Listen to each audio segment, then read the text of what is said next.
Ok, para que les quede a los compañeros. Estamos conversando sobre el síndrome de burnout o quemado. Creo que tal vez la mejor expresión para hablar de este tema es que es una caída libre. O sea, la persona sabe que de repente no se siente bien.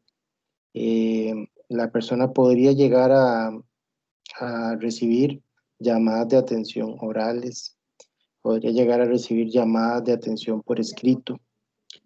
Y cuando digo que es una caída libre, es porque la persona posiblemente, cuando esto se le sale de las manos, puede llegar hasta el despido, ¿verdad? O sea, si no se toma una acción por parte de la empresa o por parte de la persona o ambos, lo más probable es que la persona culmine con el fin de la relación laboral, ¿verdad?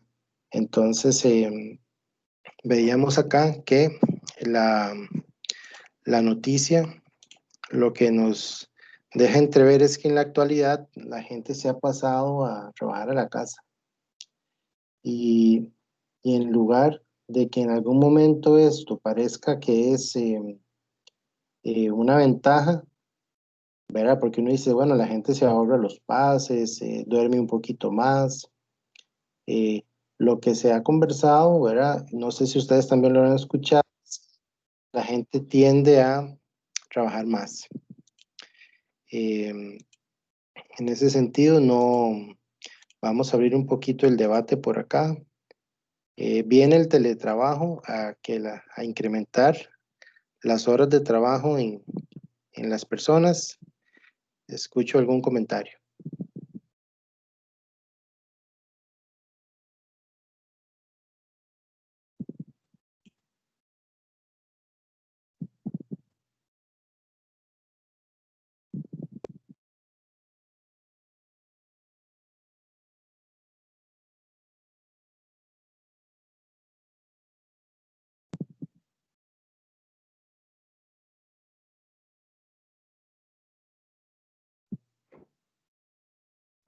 Profe, ¿podría repetir la pregunta? Es que llegué un poco tarde.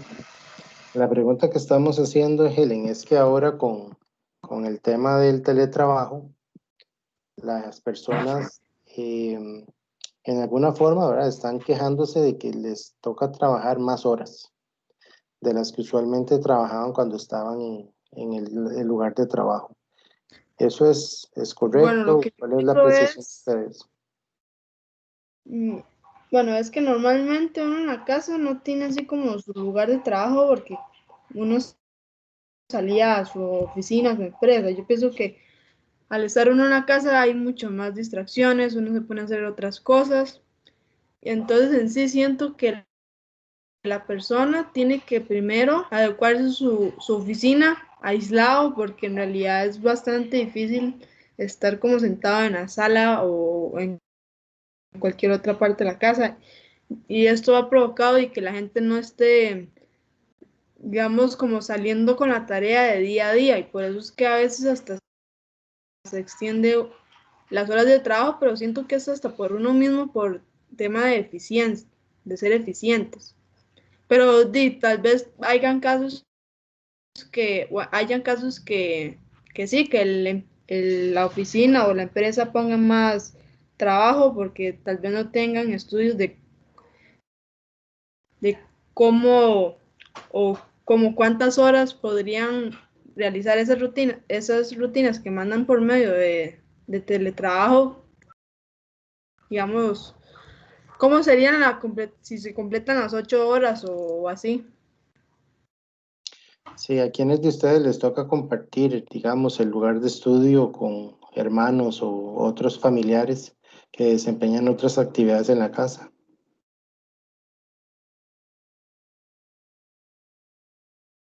Bueno, al menos yo, yo tengo una bebé de 1 año, entonces me resulta bastante difícil estar aquí en la casa, digamos, cuando yo iba a la UDI, yo me iba para la U y ella quedaba aquí, pero ahora me siento aquí en la sala, ella está ahí jugando, a veces viene y me interrumpe o así, entonces para mí es bastante. Entiendo. Muy bien. Kevin, ¿estás por ahí, Kevin? Sí, profesor. Gracias, Kevin. Ok, cuéntanos un poquito qué es el síndrome del empleado quemado. Ok, pues bueno, básicamente es un síndrome que hace referencia como a un tipo de estrés laboral o institucional, ¿verdad? Que puede tener como dos tipos. Uno que es como el pasivo, que es como un sentimiento de apatía general, y otro que es como el activo, que más bien es como una conducta un poco agresiva y lo contrario. Bueno, el contrario al pasivo. Las causas generales, ¿verdad? Son bueno, relacionadas al entorno laboral, la condición de trabajo, altos niveles de estrés, una carga de trabajo excesiva, malas relaciones de trabajo. Y bueno, los síntomas, aunque pueden ser de pasivo activo, generalmente tienen que ver con eso, como un agotamiento extremo, un distanciamiento del trabajo, una disminución de la eficiencia laboral. Y bueno, pueden tener varios tipos de consecuencias que generalmente están relacionadas con el desempeño laboral, pero si se agudizan ya pueden caer como, bueno, pueden caer a problemas como problemas emocionales. Y bueno, hay tratamientos o medidas que se pueden tomar como para poder ayudar a las personas que llegan a ser diagnosticadas con esto. Y, y bueno, un dato interesante es que es reconocida por pocos países en el mundo. Actualmente solo 9 países lo reconocen como un síndrome. Como un síndrome. Son todos europeos, pero el resto de países todavía no lo reconocen como un síndrome oficial. De acuerdo. Luis Jiménez, ¿está por ahí? Hola, profe, sí, aquí estoy. Luis, ¿puedes ayudarnos a leer la noticia de La Nación cuando ya indica sobre el resultado? Hicieron un estudio sobre 802 personas acá en Costa Rica, entonces puedes ayudarnos a leer el resultado que indica la noticia.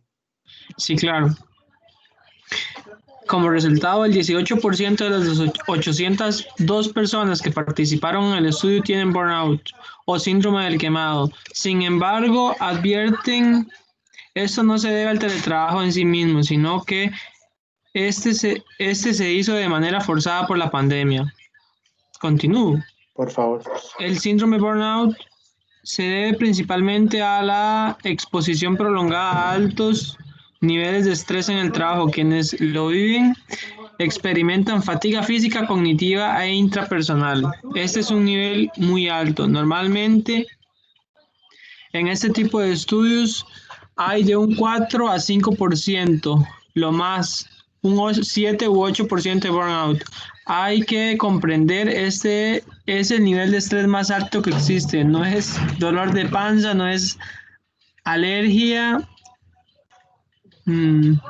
No es, profesor, es que lo que estamos hablando, porque ahorita están mis hermanos trabajando fuera, entonces me distraigo un toque.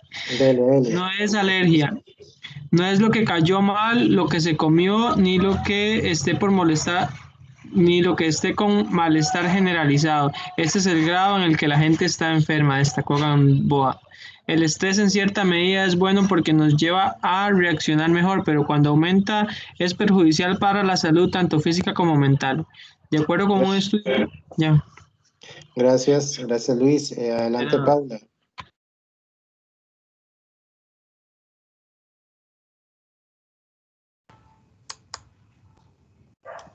Adelante, ¿quién, profe? Paula, ¿nos ayuda desde acá, porfa? Ok, sí. De acuerdo con un estudio publicado en el 2016 en el American Journal of Physiology, cuando la tensión es mucha, nuestro cuerpo comienza a producir una hormona llamada cortisol. Si esta sustancia se mantiene en exceso durante mucho tiempo, puede causar que a las personas les dé más hambre y esto aumenta la ingesta de comidas, especialmente dulces que el cuerpo no requiere para su funcionamiento básico. También desencadena en fatiga, dolor de cabeza y apatía. ¿Sigo, profe? Sí, por favor. Gamboa y Gill decidieron explorar tres aspectos: el burnout, la productividad y el llamado tecnoestrés o el estrés generado por la tecnología. Se tomó en cuenta a 802 personas entre los 18 y los 70 años, de los cuales el 55% trabaja para empresas privadas, el 43% para empresas públicas y un 2% son independientes. Muchas gracias. Alexandra Casanova, ¿estás por ahí? Sí. Usted podría proyectar un momentito el esquema que estaban trabajando. Voy. ¿Usted era la que lo estaba haciendo? Sí, era yo, pero sinceramente está un poco feo. Entonces,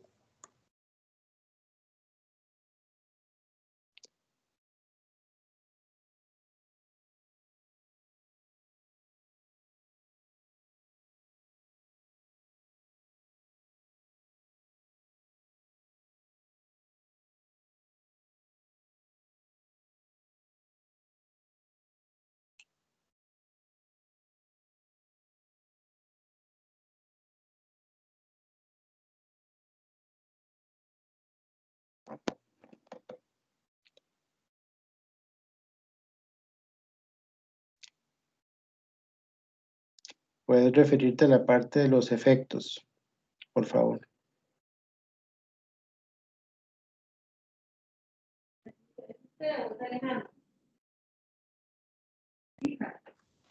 bueno, entre los efectos que encontramos destacan los efectos psicosomáticos, como la fatiga, los dolores de cabeza y el sueño, cambios de conducta, como cambios de humor, incapacidad de concentración, incluso agresividad.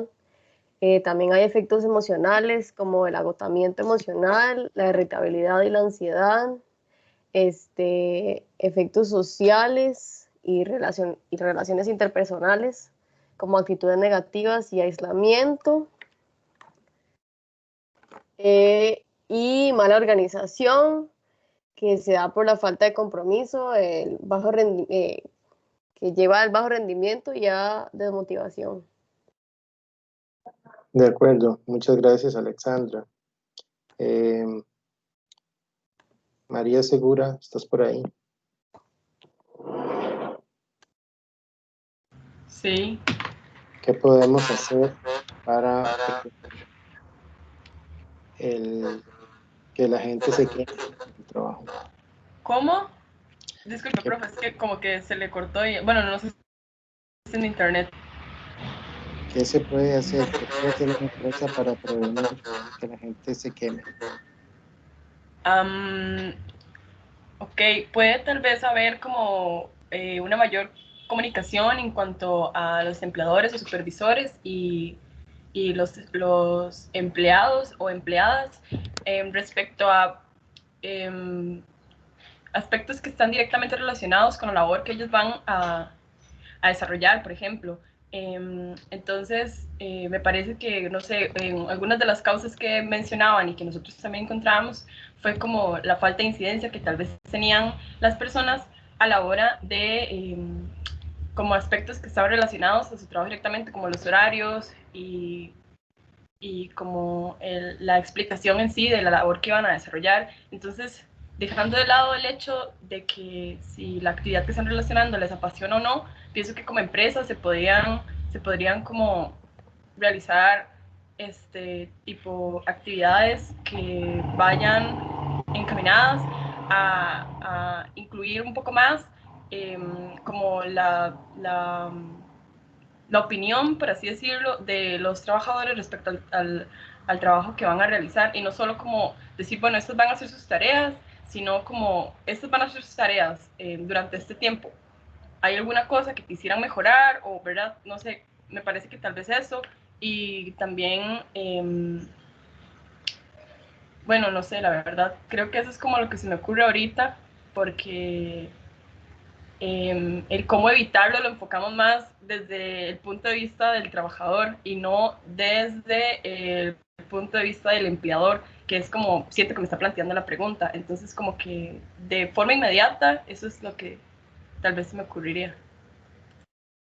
De acuerdo. Volvamos a la noticia. Por ahí está Valeria Villalobos. Sí, profe. Gracias, Valeria. ¿Cómo debe ser una oficina en casa? ¿Qué características debe tener? Veamos la noticia, por favor. Cuéntenos. Bueno, es fácil. Zona de trabajo debe tener al menos 2 metros cuadrados y ser destinada solo para eso. No utilice su habitación o la cocina. Buena luz, Si no hay ventanas que provean luz natural, deberá tener una iluminación artificial adecuada para no afectar la vista del trabajador. Profe, ¿puede bajar un poco para ver el 3? Y el 3, poco ruido. El sonido ambiente no debe superar los 45 decibeles. 4, disposición de los cables eléctricos. No deben estar en zonas de paso. 5 es la silla. Debe tener 5 puntos de base, apoyo lumbar, reposabrazos. 6, mesa. Debe tener el tamaño suficiente para contener todos los equipos necesarios para el trabajo. Este tamaño es variable y depende de lo que cada persona necesite. 7, computadora. Lo recomendable es utilizar una computadora de escritorio. Si utilizar una portátil, utilice un mouse para evitar lesiones en la muñeca. Ok, con base en estos 7 puntos, ¿quién podría decir que tiene un 100 en su espacio de estudiar en este momento? Espacio, buena luz, poco ruido, disposición de cables eléctricos, una buena silla, una buena mesa, una computadora.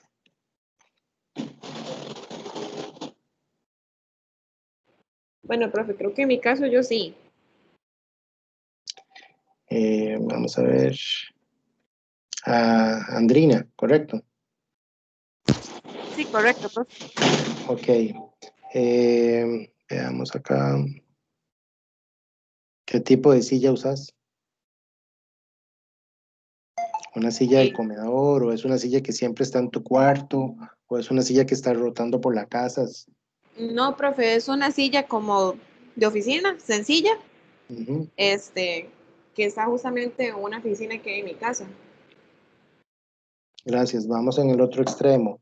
¿Quién siente que en este momento su lugar de estudio le produce, digamos, no le contribuye al quehacer del académico, sino que más bien le genera cansancio o le contribuye de alguna manera a, o le agota estar de repente tal vez en ese lugar de estudio?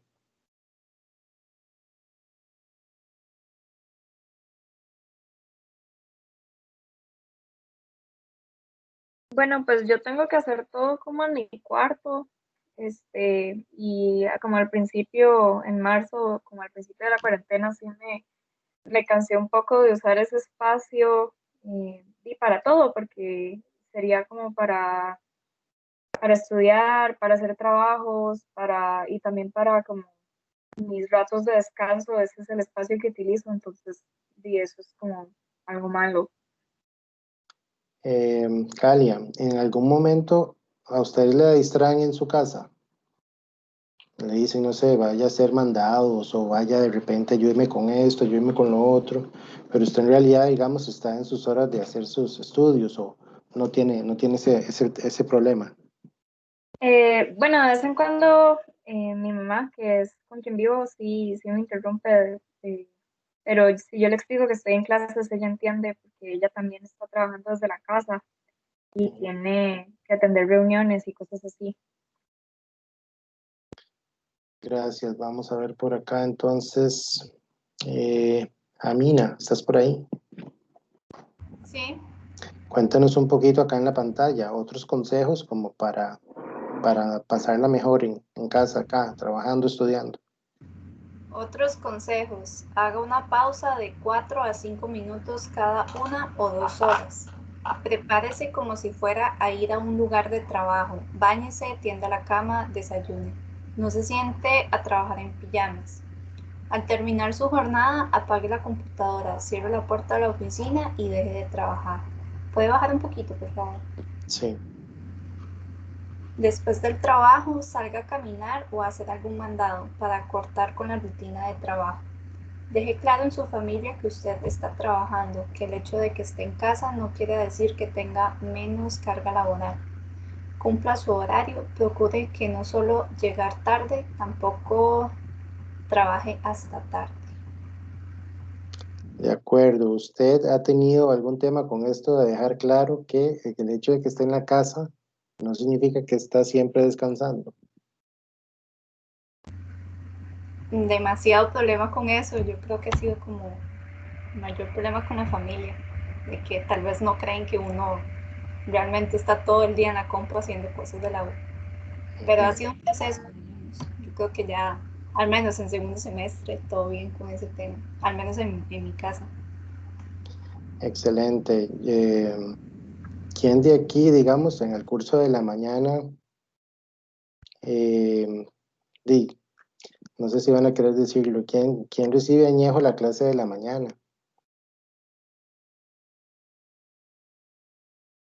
Es una pregunta que no se hace. Yo la recibo añeja Yo sí. porque después hago ejercicio como en la hora de almuerzo. Excelente. Mónica Paniagua, ¿estás por ahí?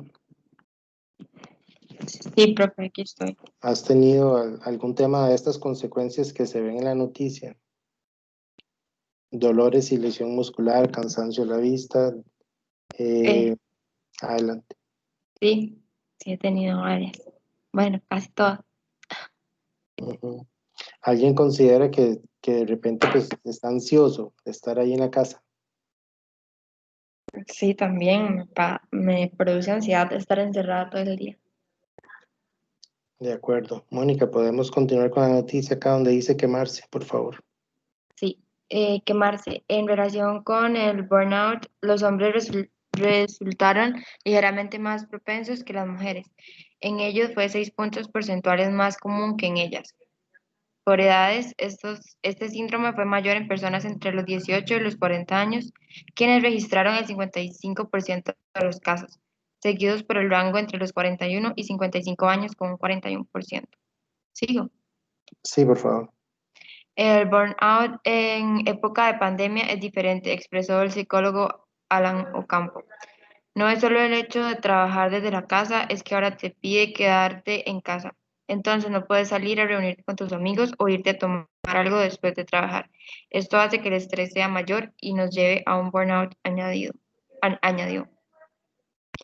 Además, dice el profesional, hay empresas que no han entendido el concepto de teletrabajo y exigen a sus empleados estar atentos 24/7 a sus teléfonos y correo electrónico, o piden tareas a las 7 de la mañana cuando los que entran a las 8 a.m. desayunan o se alistan.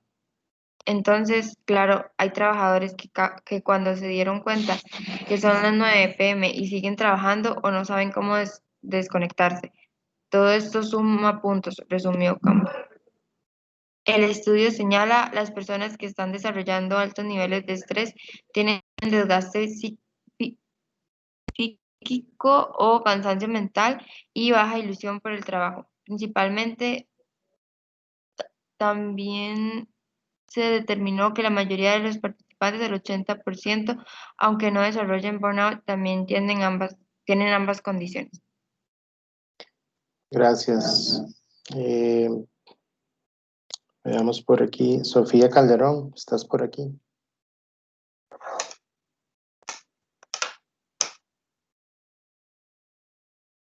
Sí, profe. Sofía, si yo le preguntara en este momento, ¿cómo identificaría usted que una persona en una empresa, ¿verdad? En este caso, digamos, usted colocándose en los zapatos de una persona encargada en la empresa. ¿Usted cómo podría detectar que hay una persona en la empresa que tiene el síndrome?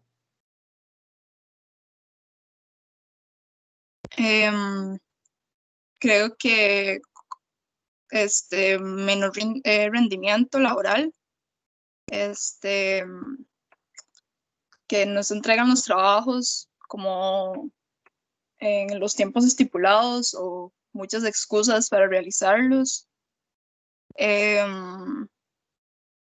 Y quizás también fatiga, quizás como ojos trasnochados, alteración, porque todo eso como que se puede ver físicamente. Y sí, no sé, ¿qué más? ¿Qué debería hacer qué puede hacer una empresa con sus empleados que están quemados?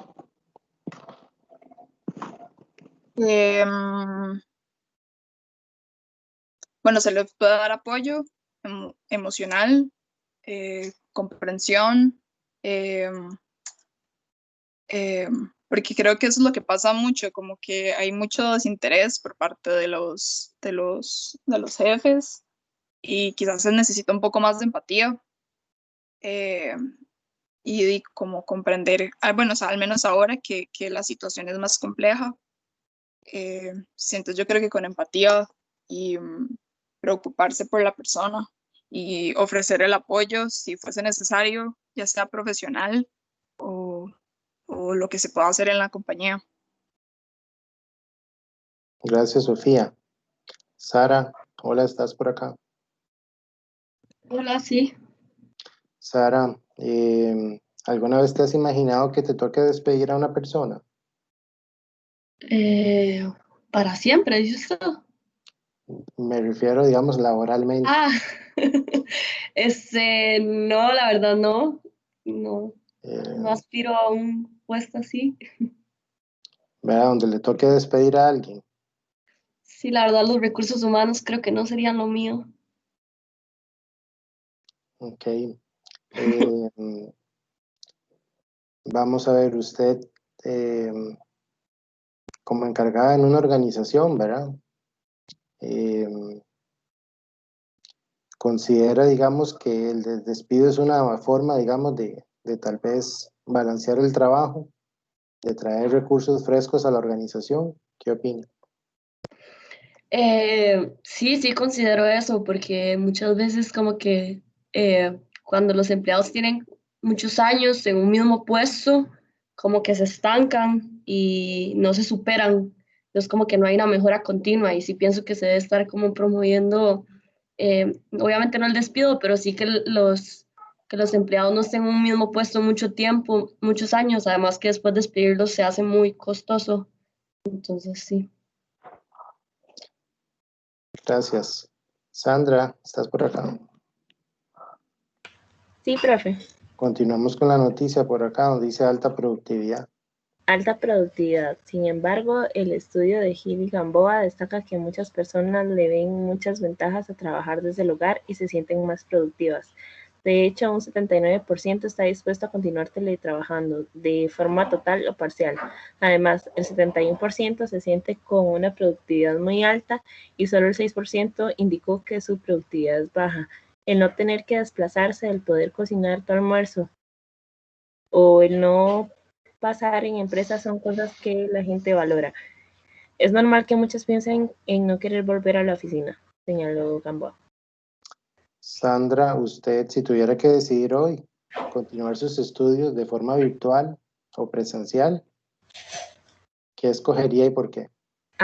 Bueno, a mí sí me gusta ir a la universidad, ya estoy harta de estar encerrada en la casa, ¿verdad? Siento que era como de cierta forma salir un poco de no sé, de la rutina. Por el lado de los exámenes sí prefiero lo virtual, pero no sé, sí volvería a la universidad. Ok. Además de que, digamos, lo mismo del espacio que estábamos hablando, siento que, bueno, en mi casa, en mi caso, tengo 3 hermanos, todos están, bueno, uno está en la escuela, otro en el colegio, el otro está en la universidad, y mi mamá está trabajando también. Entonces, como que estar todos en la casa con sus reuniones me distrae un poco. Entonces, era más fácil en la universidad. Gracias, Sandra. ¿A quién no le he preguntado? ¿Quién dijo yo? Jennifer, no le he preguntado nada, ¿verdad, Jennifer? No, profe, aún no. Ok, ayúdanos un poco con esto de desgaste tecnológico en la noticia. Desgaste tecnológico. Trabajar desde la casa ha virtualizado muchas actividades que antes solo se hacían personalmente. Esto también lleva a un desgaste de ver pantallas y teclados. Sin embargo, este factor logró ser bien manejado por las personas consultadas para el estudio. De hecho, el 51% mostró niveles bajos de tecnoestrés. Incluso podemos ver que personas mayores de 55 años que no estaban tan habituadas ni a trabajar desde la casa ni a tener toda interacción virtual se ha logrado acoplar bien, dijo Gamboa. Ok, no sé si en el caso de, digamos, han notado que tal vez sus padres no eran tan tecnológicos, pero ahora tuvieron que hacerse más tecnológicos. No sé si a ustedes les pasa que ahora su mamá o su papá se conectan a Zoom, a reuniones, a cosas, y tal vez antes no tenían que hacerlo.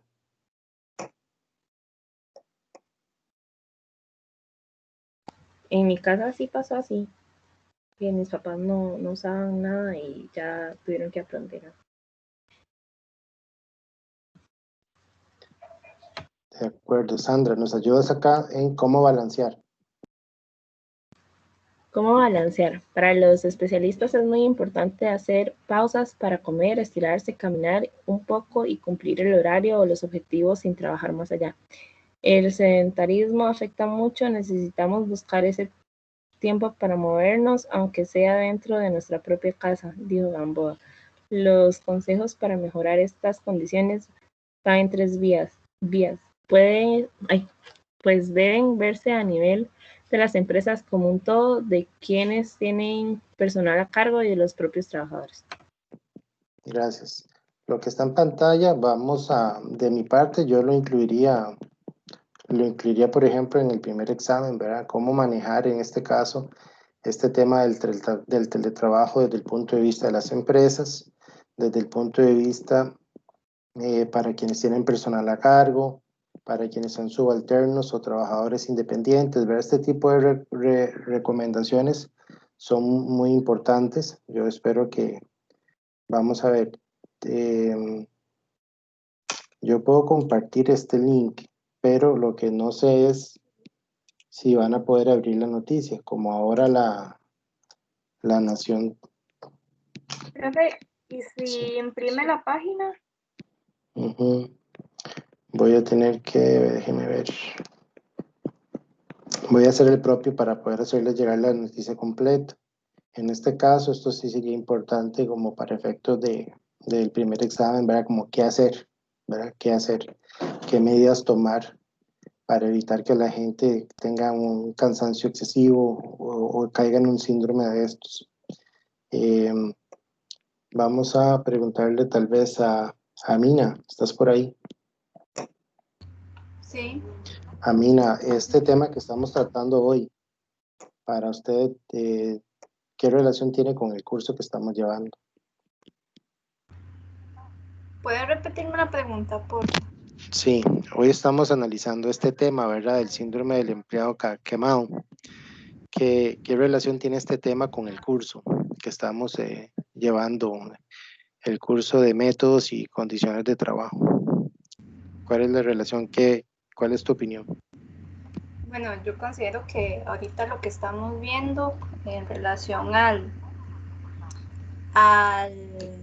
tema, bueno, como se trabaja directamente con recurso humano, entonces esto tiene que ver con trabajo ocupacional y salud ocupacional en una empresa. Entonces, el primer recurso sería los colaboradores. Entonces, sería muy importante que de parte de una empresa, institución u ente, las personas que colaboran haciendo todas las actividades dentro de estén lo más cómodas posibles. Entonces, en este caso, hablando del adecuado manejo del teletrabajo, las empresas tienen que seguir ciertas responsabilidades y también estar conscientes de la cantidad de trabajo que le están dando a los empleados, que tengan las condiciones adecuadas para desarrollar las actividades, que se estén cumpliendo los tiempos de trabajo, de entregas de documentos, no sé, importantes y demás.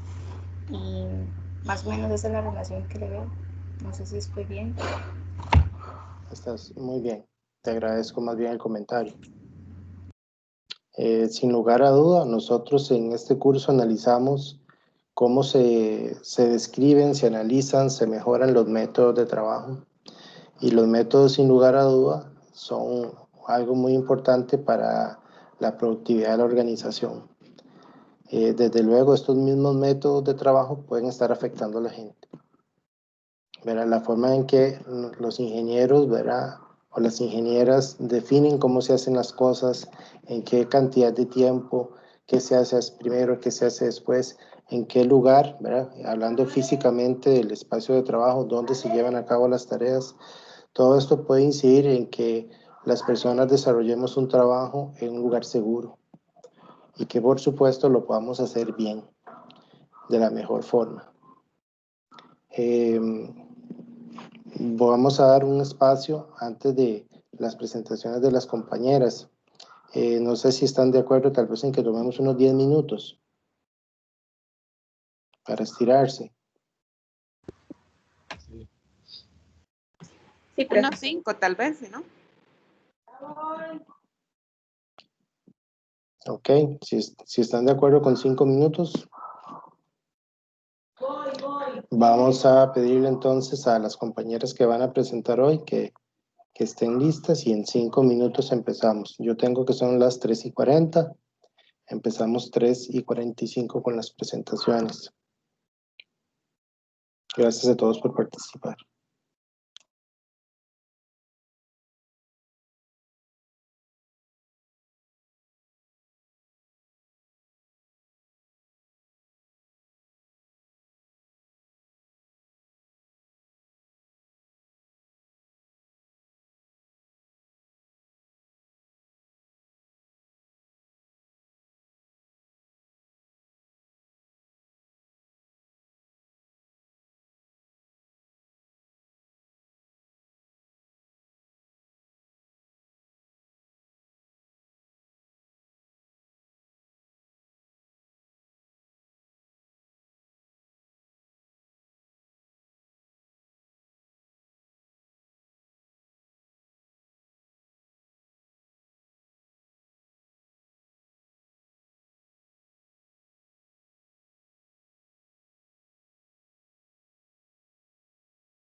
Ok, gracias por la espera. Vamos a empezar con las presentaciones.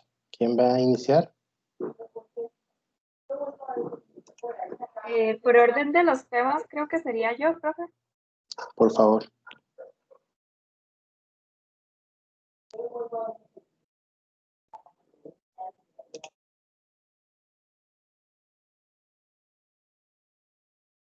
Bueno, hoy les voy a hablar acerca de conceptos básicos de toxicidad laboral, el capítulo 3 del libro.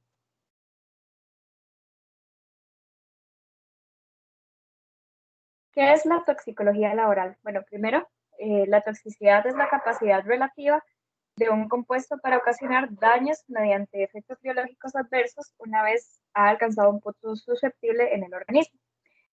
Por lo que la toxicología laboral se dedica al estudio de las acciones tóxicas producidas por los compuestos químicos utilizados en la industria y que suelen penetrar en el ser humano como consecuencia de la manipulación y el uso. Primero, es importante hablar de la toxicocinética, que se trata del mecanismo de transporte del tóxico dentro del cuerpo, desde que se absorbe, se distribuye, se localiza, acumula y posteriormente se elimina. El primer paso es la absorción, que es el paso del tóxico al sistema circulatorio por medio de una membrana biológica.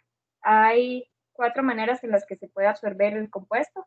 La primera es por difusión, en donde pueden penetrar moléculas neutras, y la velocidad va a depender de la solubilidad del medio y la diferencia de concentración en la membrana. Recordemos que pasa de un lugar más concentrado a uno menos concentrado. Luego está la difusión catalítica, que requiere de un portador de la membrana que se combine con la sustancia y se mueva a través de la membrana. Igual sigue siendo difusión, entonces necesita que se vaya de más concentración a menor concentración. Luego sigue la filtración, en donde pueden penetrar aniones a través de los poros de las células, pero no pueden entrar cationes. Y por último, el transporte activo, que es el paso de sustancias cargadas eléctricamente con ayuda de energía por parte del ATP. Y la enzima portadora se une al tóxico y pasan por la membrana para posteriormente como separarse otra vez. Hay 3 medios por los que se puede absorber un tóxico. Nuestra primera línea de defensa vendría siendo la piel, por lo que el tóxico debe ser soluble en todas las distintas capas que tiene la piel. Entonces, la absorción por este medio es favorable para compuestos liposolubles o bien compuestos metálicos que produzcan una quelación o una desnaturalización de las proteínas de la piel. Luego está la vía digestiva, donde se absorben fácilmente compuestos liposolubles, y por otro lado los compuestos ionizados se influyen por todo el pH de lo que es el sistema digestivo y el estómago y demás. Además, en el estómago y en el intestino delgado existen portadores para la absorción de iones metálicos. Y por último está la vía respiratoria. La vía respiratoria es la más importante en la higiene industrial. Hay una gran facilidad de penetración por la gran superficie de intercambio de los pulmones, y los gases y vapores liposolubles llegan al volumen alveolar y la absorción se produce por una difusión. Después de la absorción, ¿qué ocurre? Bueno, la sustancia se distribuye por todo el cuerpo a través de la sangre, y la rapidez depende más que todo de la manera en la que se incorpora y la vía de penetración del tóxico. Luego se puede acumular, especialmente en órganos que sean muy vascularizados o que tengan lípidos, y esta acumulación hace que se prolonguen los efectos del tóxico más allá de la exposición. Luego, los tóxicos se pueden metabolizar, donde interactúan con el organismo, y puede haber 2 resultados. Uno es que se detoxifique y entonces ya no sea dañino para el cuerpo, pero otro resultado es que se puede hacer más tóxico. Y por último está la eliminación, en donde los tóxicos absorbidos se pueden eliminar por la vía respiratoria, como de la misma manera en la que se absorben, por la orina, y si se eliminan por la bilis, pueden volver al intestino del cuerpo y como volver a recircularse por todo el cuerpo. Exposición y dosis. La presencia de un contaminante en el ambiente genera una exposición. Y el contaminante, al incorporarse al organismo, puede producir efectos de intoxicación en el mismo. Entonces, la dosis es la cantidad del tóxico que se incorpora y la exposición es la concentración del contaminante en el medio y la duración por la que se está expuesto a esto. Hay 3 tipos de intoxicaciones. Está la aguda, que es una exposición a una gran cantidad de sustancia que se absorbe de manera rápida y resulta en una alteración grave del organismo que por lo general es rápida. Luego está la subaguda, en donde es un grado inferior a la aguda, pero igual tiene un curso como subclínico y hay efectos aparentes después de cierto periodo de tiempo, no es inmediato. Y por último está la crónica, en donde uno va absorbiendo pequeñas dosis repetidas a lo largo de toda la vida y después de cierto tiempo puede haber un efecto visible. Sigue la clasificación de los contaminantes químicos según los efectos. Están locales o generales. Esto hace referencia a que si a mí me cae un químico, me hace efecto solo en el lugar en el que me cayó o me hace efecto en todo el cuerpo y no necesariamente al lugar o el área que se vio expuesta. El agudo o el crónico hace más referencia a la distinción clínica según la duración y evolución de las manifestaciones. Luego están reversibles e irreversibles, dependiendo de si se puede recuperar uno o no de la intoxicación. Acumulativos y no acumulativos. Los acumulativos, como ya les había explicado, siguen sus efectos después de la exposición y los no acumulativos pues se eliminan de manera más rápida. Y por último, los estocásticos y no estocásticos. Los estocásticos cuantales son aquellos en los que el efecto aumenta con la dosis. Por ejemplo, algo como el cáncer, en donde entre más radiación uno se ve expuesto, peor son los efectos. Y los no estocásticos graduados es donde la intensidad del efecto depende de la dosis, como por ejemplo en un compuesto corrosivo. Entre más cantidad me vea expuesto yo, peores son los efectos que tengo. Pero si me veo expuesta a una sustancia corrosiva muy diluida, tal vez nada más tenga una irritación leve en la piel.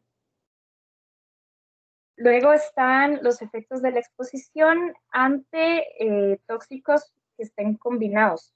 Entonces, los efectos combinados pueden darse de 3 maneras diferentes. Están los independientes, en donde cada tóxico produce un efecto distinto con un mecanismo de acción diferente. Luego están los sinérgicos, en donde el efecto combinado es mayor y hay 2 tipos de estos, que son el aditivo, que es el efecto combinado es igual a la suma de cada uno por separado, y los potenciales, en donde el efecto combinado es superior al aditivo. Y por último, los antagónicos, en donde es el contrario de lo que les acabo de decir. El efecto combinado es inferior al aditivo.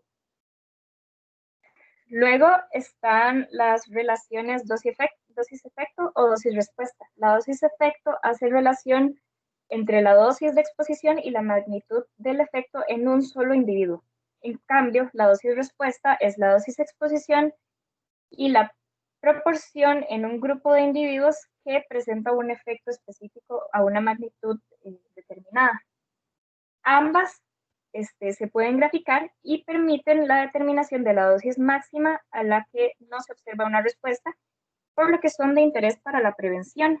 Entonces, la evaluación de la toxicidad se puede dar de las siguientes maneras. Primero, hay que verificar el grado de pureza de la sustancia y si son un compuesto combinado, entonces hay que ver la proporción exacta en la que está cada químico.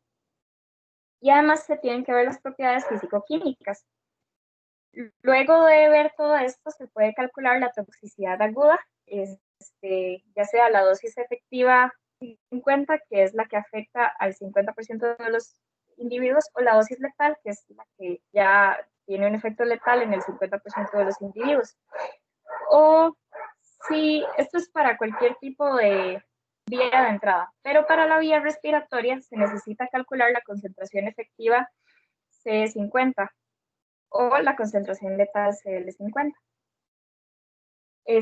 Los niveles admisibles de exposición. Para establecer medidas preventivas adecuadas es necesario conocer las relaciones dosis-efecto y dosis-respuesta, y con esto se puede llegar a establecer en la empresa niveles máximos de concentración ambiental que no produzcan efectos nocivos bajo una exposición crónica, y eso es lo que nos interesa para este curso y para lo que nos estaríamos desarrollando como profesionales. Y esa es toda la presentación. Muchas gracias. Muchas gracias. Quisiera saber si alguien tiene alguna consulta.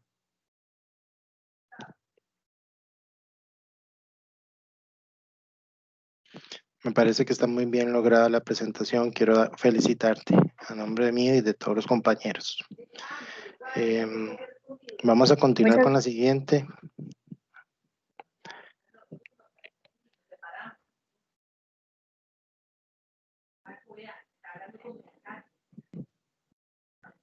Listo, profe, ¿sí se ve la presentación? Súper. Bueno, buenas tardes. Yo soy Alexandra, les voy a hablar un poco sobre el tema de la valoración biológica. Empezando con qué es la valoración biológica. Es una técnica para el control de la enfermedad profesional utilizando muestras biológicas. ¿Cuáles características tiene la valoración biológica? Bueno, empezando con que se usa a una persona, que en este caso es el trabajador, como individuo de muestreo para su puesto de trabajo. Una manera de predecir cómo se va a comportar un tóxico en un organismo es utilizando experiencias o test toxicológicos con animales. Pero, porque las experiencias con personas tienen que ser el último test que se haga. Sin embargo, si se necesitan establecer límites tolerables de una sustancia, a la exposición humana, se necesitan hacer experiencias o test toxicológicos con personas. Igual es muy importante hacer los test con animales, por más que estoy en contra de la crueldad animal, pero este tipo de test o análisis ayudan a orientar como el grado aproximado de toxicidad como en el tipo de órgano o tejido que vaya a escoger el tóxico. Además, cuando se va a hacer un análisis de este tipo, de una valoración biológica, es importante como tomar una buena muestra representativa, es decir, que los grupos sean suficientemente grandes, pero se tienen que dejar marginados o excluidos aquellos individuos que se afectan por cantidades excesivamente pequeñas de tóxico o que pueden soportar concentraciones más altas que el término medio. Para hacer la valoración biológica hay que tener en cuenta las vías de entrada, que ya sabemos que las más comunes son la respiratoria, la dérmica y la digestiva. Es muy importante tener estas vías en cuenta porque nos ayudan como a determinar en la fase de investigación más temprana posible cómo se absorbe el tóxico. Para una valoración biológica se necesitan 3 tipos de muestras. Se necesitan muestras de aire exhalado, claro, dependiendo del tóxico, de aire exhalado, de sangre y de orina. Empezando con el aire exhalado, bueno, cabe destacar que la concentración de aire exhalado está directamente relacionada con la concentración en la sangre y depende del tiempo transcurrido de la absorción, de la dosis absorbida y de la velocidad de eliminación pulmonar. En el caso de la sangre, este tipo de análisis se tiene que realizar solo para aquellos casos en el que los problemas de salud no puedan resolverse con análisis de orina o de aire exhalado, pero sin embargo la información que da este tipo de análisis es muy valiosa y debe tener en cuenta la vida media biológica del tóxico. En el caso de la orina, bueno, la orina es el tipo de muestra o el tipo de análisis que más se hace, o sea, es el más común y el que tiene más información toxicológica. El empleo de las muestras urinas es casi siempre para la determinación de productos susceptibles a la eliminación renal. Implica el conocimiento del metabolismo de los datos toxicinéticos que permitan correlacionar el momento de la toma de muestra, el valor de la concentración del tóxico y la gravedad de la exposición laboral. Y este tipo de análisis Bueno, empezando con el aire exhalado, se hace de la siguiente manera. Se debe tomar en cuenta los cambios rápidos de concentración en el tiempo del tóxico. Ver si la concentración cambia durante la fase de expiración. Se indica el muestreo en la parte del aire exhalado, es decir, el aire alveolar o en la fase media, y no son válidos los muestreos en trabajadores con capacidad pulmonar alterada, es decir, que tengan deficiencias respiratorias o enfermedades respiratorias crónicas. El análisis de sangre es importante medirlo en sangre total y las proteínas. Los productos volátiles se tienen que medir en la sangre venosa y no se debe medir en la sangre capilar porque esa representa la sangre arterial. El análisis de orina, el punto más importante es cómo varía la presencia del contaminante en relación al volumen de la orina. Los índices de exposición biológica se dan en relación con la excreción de creatinina y los valores mayores a 3 gramos entre litro o menores a 0.5 de creatinina en la orina se desestiman, es decir, no se toman en cuenta. Índices de exposición biológica, ¿qué son? Bueno, los índices de exposición biológica tienen muchas definiciones, pero a mí me pareció que esta era como la más adecuada, que es un valor de algún parámetro biológico que permite localizar precozmente el deterioro de la salud. Estos índices tienen como características que son valores de exposición total a sustancias químicas presentes en el trabajo. Se miden a través de determinantes que pueden ser sustancias químicas o sus metabolitos presentes en los especímenes biológicos. Están sujetos a modificaciones, se consideran valores de referencia, tienen que estar combinados con los valores del límite umbral y consideran una exposición de una jornada laboral común que es de 8 horas, 5 días a la semana. ¿Cómo se clasifican? La clasificación de los BEI o los índices de exposición laboral se clasifican por naturaleza, por el grado de información que suministran o por su aplicabilidad. Empezando por la naturaleza, se clasifican en bioquímicos, químicos y por su actividad funcional. Por el grado de información que suministran, se clasifican en específicos e inespecíficos. Y según la aplicabilidad, tiene 4 diferentes niveles, siendo el primero el nivel como más reducido y el cuarto el nivel más grande. Empezando con el primero, que es el individuo aislado. El segundo nivel son grupos homogéneos. El tercer nivel son grupos no homogéneos. Y el cuarto nivel son colectivos supranacionales. Bueno, ¿cuáles son las ventajas y las desventajas del control biológico? Bueno, empecemos con las ventajas. Las ventajas es que permite conocer la exposición total al tóxico, es decir, la exposición laboral y la exposición no laboral. Considera la diversa actividad física y características antropométricas del individuo. Permite poner en manifiesto las diferencias individuales de susceptibilidad frente al efecto tóxico, que estas son relativas como al género, al código genético, a la higiene personal y a los hábitos. Permite medir varios parámetros de exposición simultáneamente en una sola muestra y también permite medir otros parámetros como la actividad enzimática. Los resultados de estas valoraciones biológicas suelen tener menor variabilidad que los obtenidos en valoraciones ambientales, solo si la vida media del tóxico es mayor a 5 horas.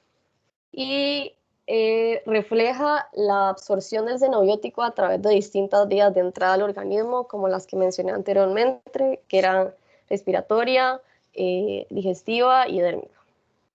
¿Cuáles inconvenientes tiene? Bueno, este tipo de estudio usa al humano, a la persona o al trabajador, en este caso, como elemento de muestreo para poder los parámetros que están fijados y reconocidos son solo para muy pocas sustancias, por lo que se necesita más investigación. Hay dificultades en la interpretación de los resultados en relación con el momento en el que se tomó la muestra. Es necesario que el tóxico posea una vida media biológica lo suficientemente prolongada para poder realizar estas evaluaciones y que sean significativas.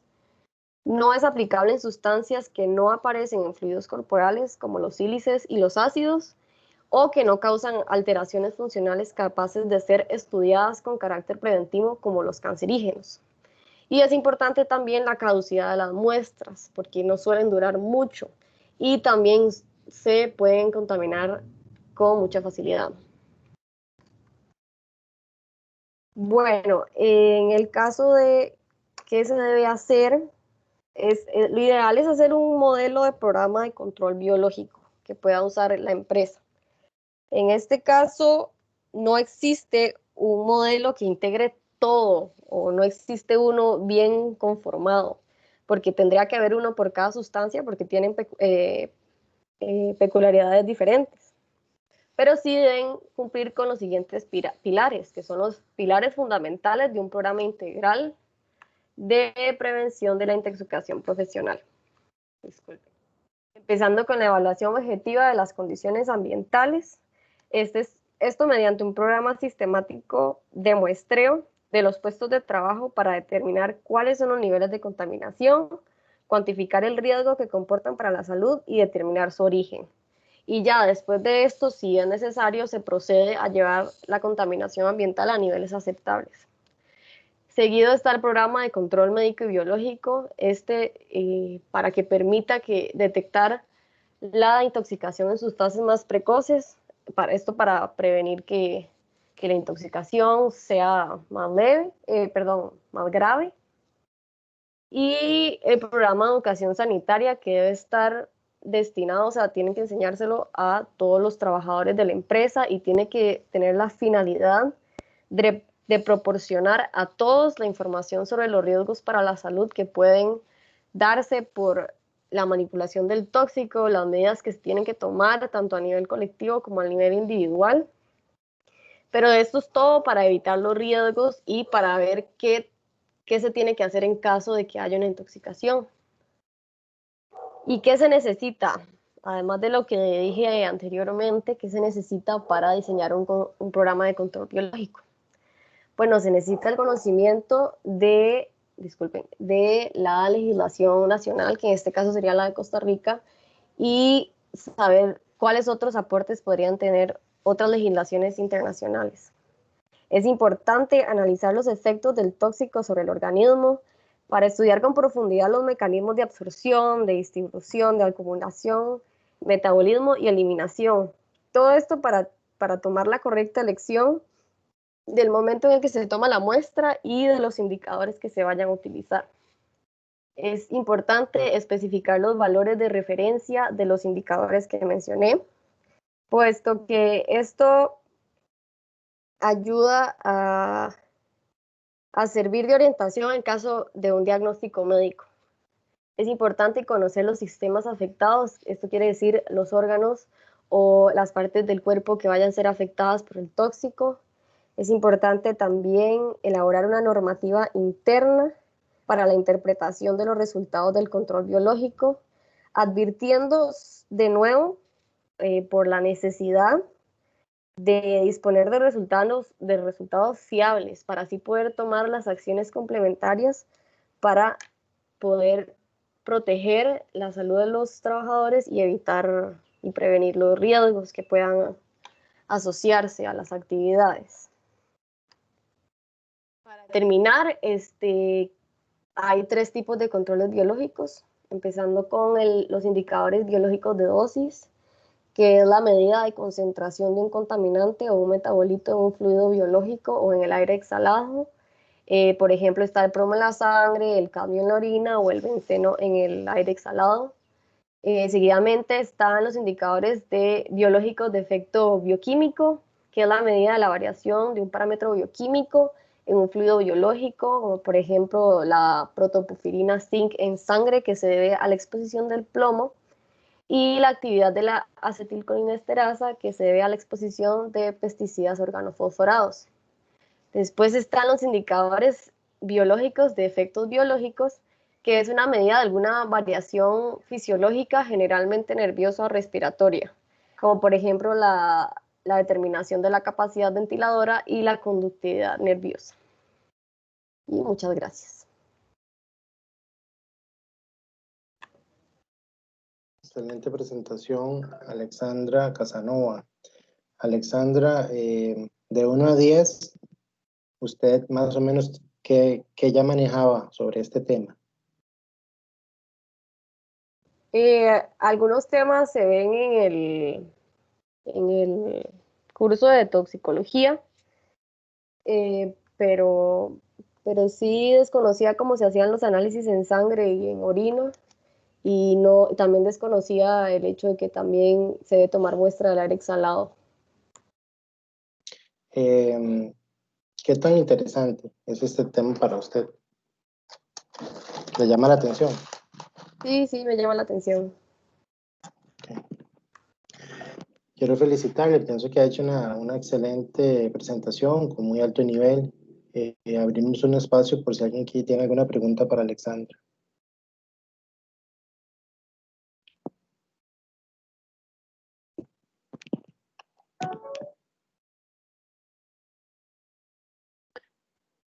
Por favor, una felicitación para Alexandra y para la compañera que expuso primera, Calia, ¿verdad? Expuso primero.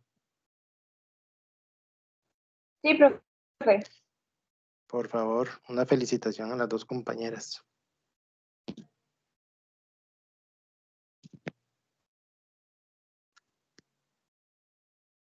Pueden gritar, nadie se va a enojar.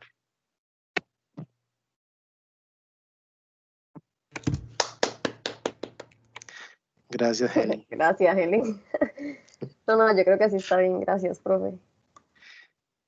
Por favor, no olviden subir la presentación al aula virtual para que yo pueda proceder con la calificación y también para descargar el material para sus compañeros.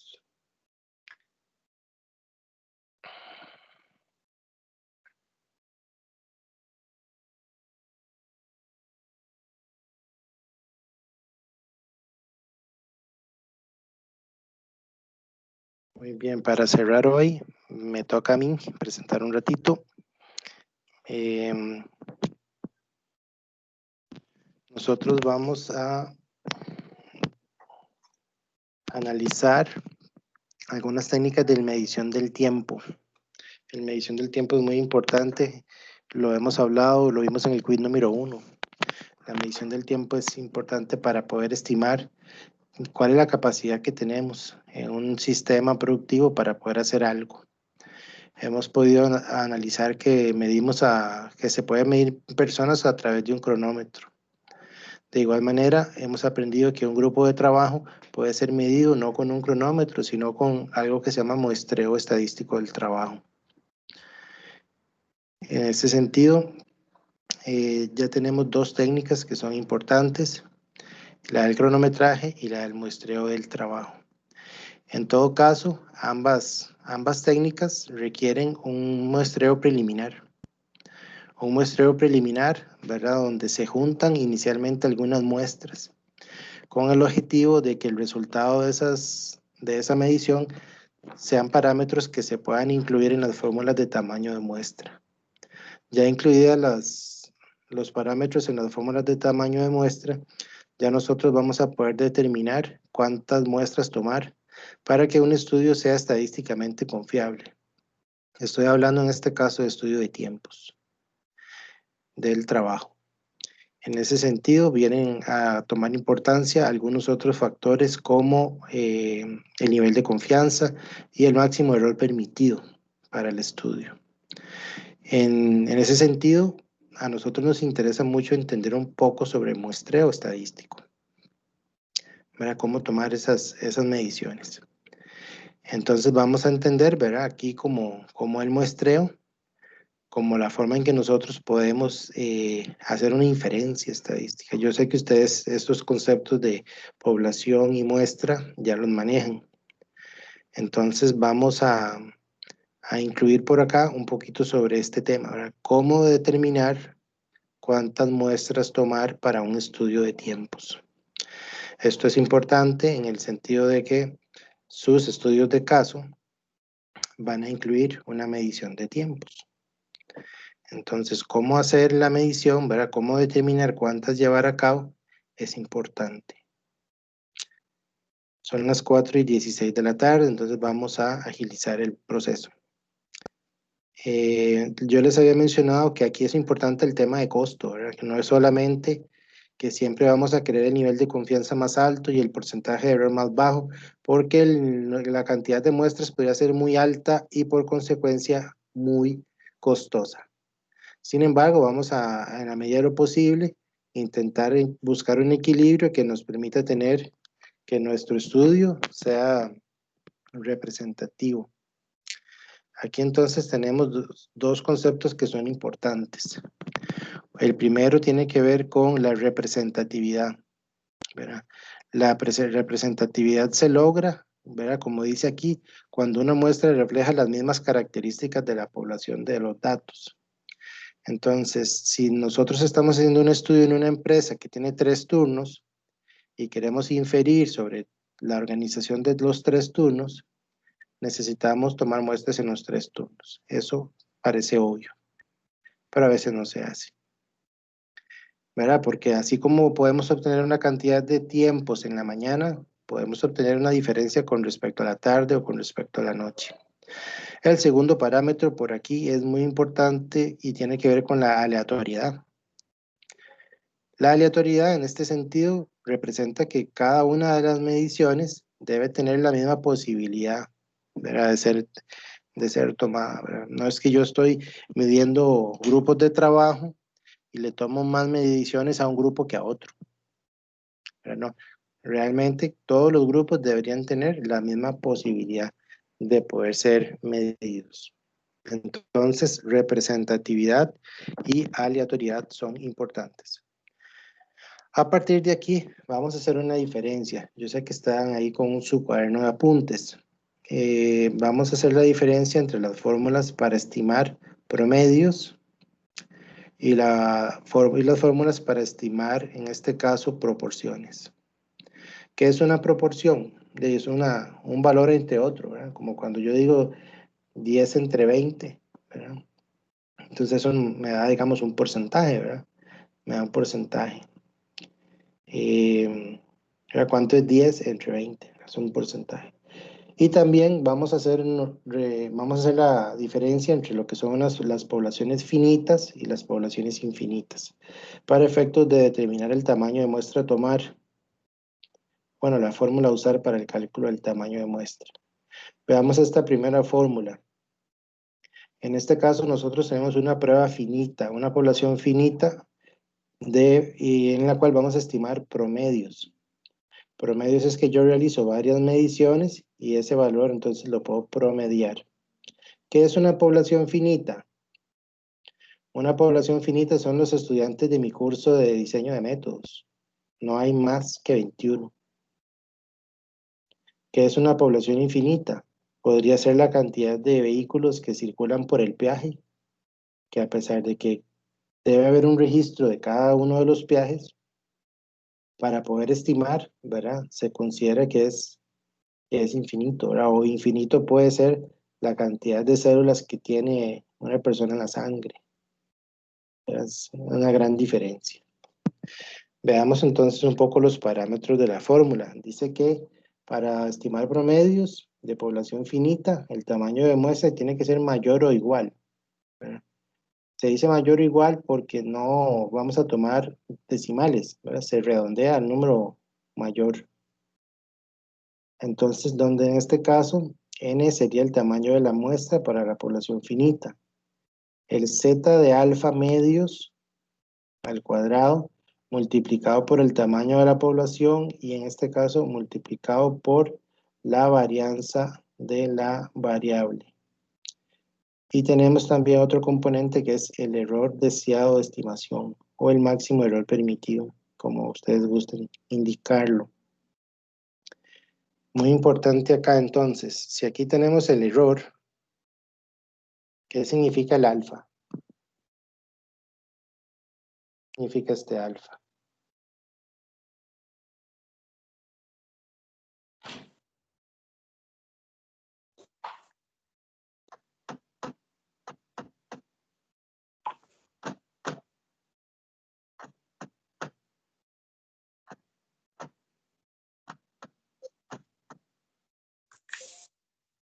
no significaba algo, no era como significancia, algo así.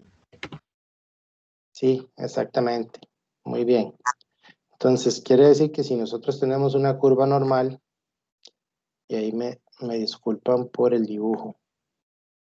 Vamos a ver cómo me va con el dibujo. Vamos a ver, hacer algo chiquitito aquí. Digamos que esto es una curva normal. Entonces, si yo le quito un pedazo de área a esta curva, yo voy a tener acá 1 menos alfa. Y este espacio que queda acá se llama alfa. ¿De acuerdo? Entonces, si esto tiene 100% y mi nivel de significancia, como dijo la compañera, ¿verdad? Si esto es 95, Amor, voy ¿qué a vas tener un 5% acá. pelo de gato, si acaso? Ahora, La gota. veamos acá. ¿Me ayudan con el mute, por favor? Gracias. Entonces, resulta que nosotros acá, ¿qué sucede si este nivel de confianza yo lo cierro por acá? Entonces, si yo tengo un 95%, ¿cuánto voy a tener a los otros lados?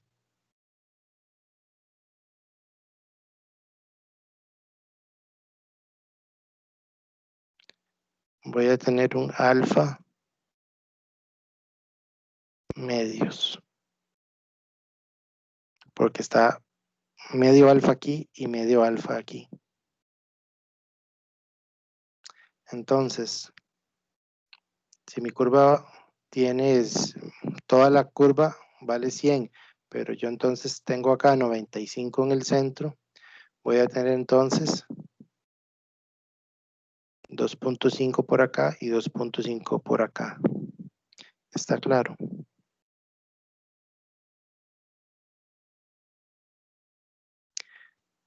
Entonces, acá en la fórmula yo tengo alfa medios. Alfa medios. ¿Cuánto vale alfa medios? Si yo aquí tengo, si este 1 menos alfa es 95%.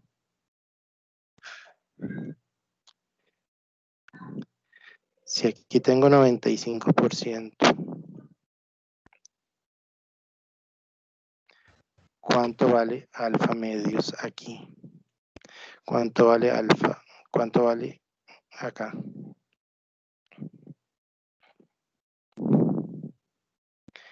Entonces aquí, ¿verdad? Por aquí, hasta este punto, ¿verdad? Ustedes saben que aquí tenemos el 0, aquí tenemos el 1. Híjole, ¿qué se me hizo?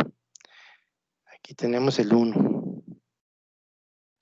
Entonces, hasta acá vamos a tener 2,5%.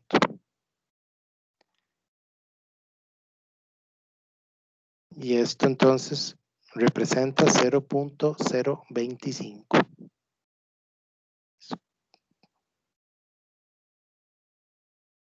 2.5%. 0.025. Entonces, cuando la fórmula me dice alfa medios, significa que yo tengo que buscar el valor de la curva normal, ¿verdad? El valor de la curva normal en alfa medios, o sea, en 0.025. ¿Cuánto es el valor de la curva normal cuál es el valor de Z? ¿Verdad? Esto sería Z. ¿Cuál es el valor de Z cuando tenemos 0.025? ¿Qué es esto que estamos buscando? ¿Qué valor va aquí? Porque este valor de error, ¿verdad? Podría ser 1%, 2%, 3%. El tamaño de la población es un valor fijo. La varianza va a depender del promedio, ¿verdad? El promedio, la desviación y la varianza. Va a depender de los valores. Pero este valor es constante. ¿Cuánto es el Z de alfa medios? o sea, el Z en 0.025.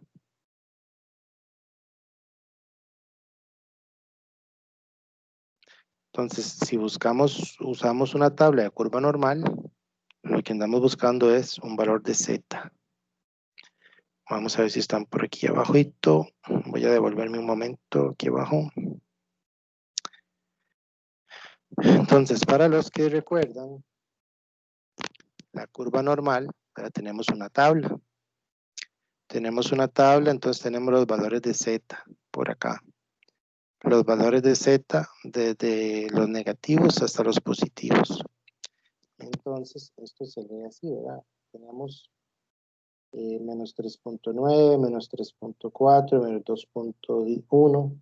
Y entonces lo tenemos acá los decimales. Entonces, vamos a venir a buscar acá a dónde está el 0.025. El 0.025 o 2.5% está por acá en menos 1,9, menos 1,90 y cuánto, menos 1,96. El valor acá es 1,96. Voy a apuntarlo por acá.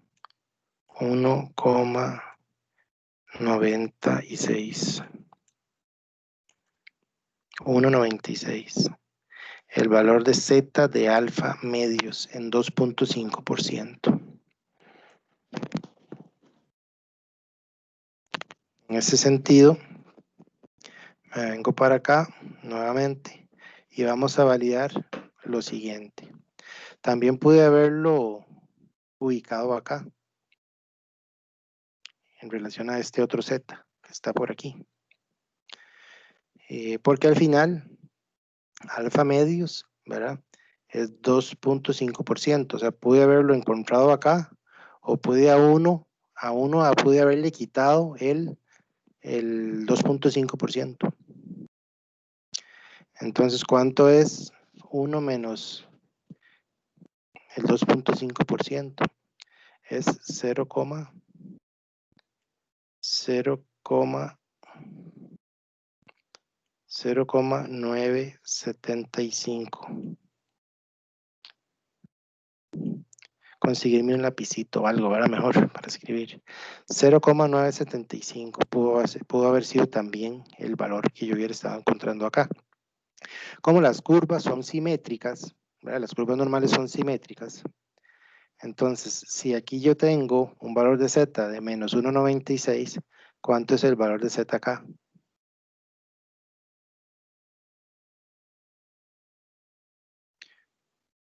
Correcto, 1,96. Aquí es menos Z y aquí es Z. Menos 1,96 y aquí es 1,96. Entonces, de nuevo, si me agregó la tabla, entonces el 0,975 está por acá en 1,96, que no se ve. No salió. 1,96. Entonces, ya sabiendo nosotros de dónde sale alfa medios y que alfa medios vale 1,96 cuando el nivel de confianza es 95%, podemos hacer el cálculo del tamaño de muestra. ¿Alguna pregunta hasta este momento con este gráfico? Un poco feo.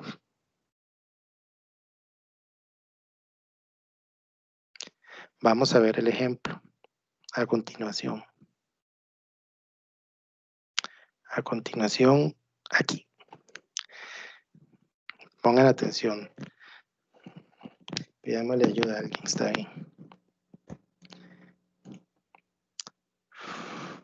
Jennifer Solano. ¿Me ayuda a leer, por favor? Sí, profe. Se requiere hacer una estimación por bondad de ajuste del tiempo que dura un proceso de análisis de resistencia a la compresión en kilogramos por centímetro cúbico de un bloque de concreto medido en minutos. pues se está construyendo un modelo para medir la productividad del sistema de producción. Con base en datos históricos se ha determinado que la varianza de ese tiempo es 3.2. ¿Cuál es el tamaño de la muestra requerido para estimar el promedio de tiempo con un error no mayor a 0.5 minutos con un 95% de confianza? Perfecto, entonces aquí básicamente nos dan la pista. Ahora la variable es resistencia a la compresión. Nos dicen que por datos históricos se ha determinado que la varianza es 3.2. ¿Cuál es el tamaño de muestra? O sea, ¿cuánto vale n? Y el resto de los datos no lo dan, ¿verdad? Dicen, bueno, un error no mayor a 0.5 minutos y un 95% de confianza. Acá está esto por acá. Entonces, desde el primer momento, ellos nos piden acá el promedio. El promedio. Entonces, ¿es una población finita o es infinita?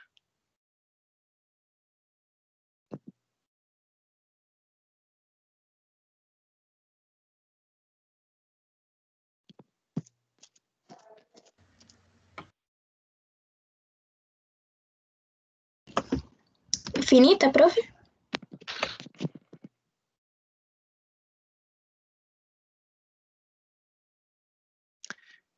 No nos dicen cuánto es. Entonces, voy a devolverme a la fórmula que corresponde para acá. La primera que vimos es esta, ¿verdad? Para finita. Pero la otra es más pequeñita. La fórmula para población infinita. Infinita es que nosotros no sabemos, ¿verdad? Cuánto es la población. Entonces, la fórmula se reduce a que el tamaño de muestra va a ser el z de alfa medios al cuadrado por la varianza entre el error al cuadrado.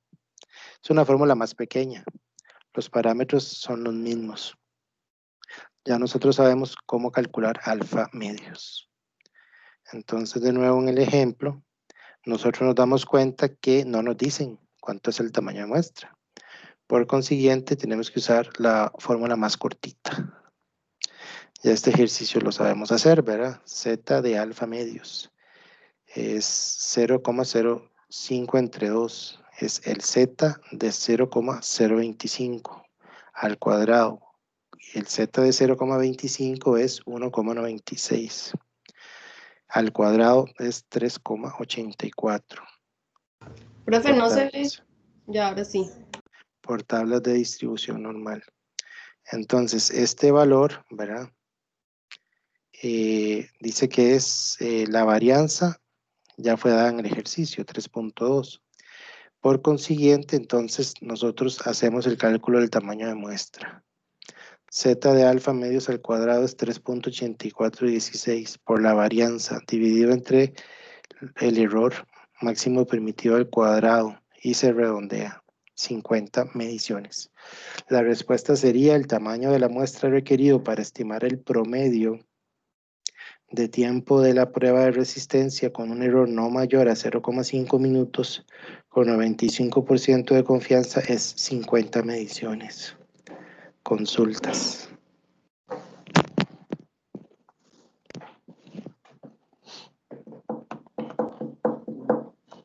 Voy a devolverme el enunciado. El enunciado, vean que en ningún momento habla de cantidad de la población, ¿verdad? Es una población infinita. Vamos al ejemplo 2. El ejemplo 2, vamos a ver. Ok, vamos a devolvernos un momento a las fórmulas que nos faltaron de ver. Ok, fórmula número 1, estimación de promedios, población finita. Fórmula número 2, estimación de promedios, población infinita. Fórmula número 3, estimación de una proporción de población finita. Finita es porque se conoce el tamaño de muestra. ¿Qué es una proporción? Proporción de la población correspondiente a la característica en estudio. Pero entonces, como cuando uno dice el 10% de la población, ¿verdad? Uno se está refiriendo a una proporción, a una parte de algo, para ser más específico. Entonces yo digo, bueno, aquí de mi clase hay una proporción que son hombres y hay una proporción que son mujeres. Entonces es una parte de. Entonces, para estimar una proporción finita, ¿verdad? Porque tenemos la cantidad de muestras, la cantidad de la población, entonces la fórmula es z de alfa medios al cuadrado por la población, por el valor de P y por el valor de Q. Entonces, recordemos, ¿verdad? Que por estadística, 1 es igual a P más Q. A P más Q. ¿Quién es Q? 1 menos P. Si P vale 0.4, ¿cuánto vale Q?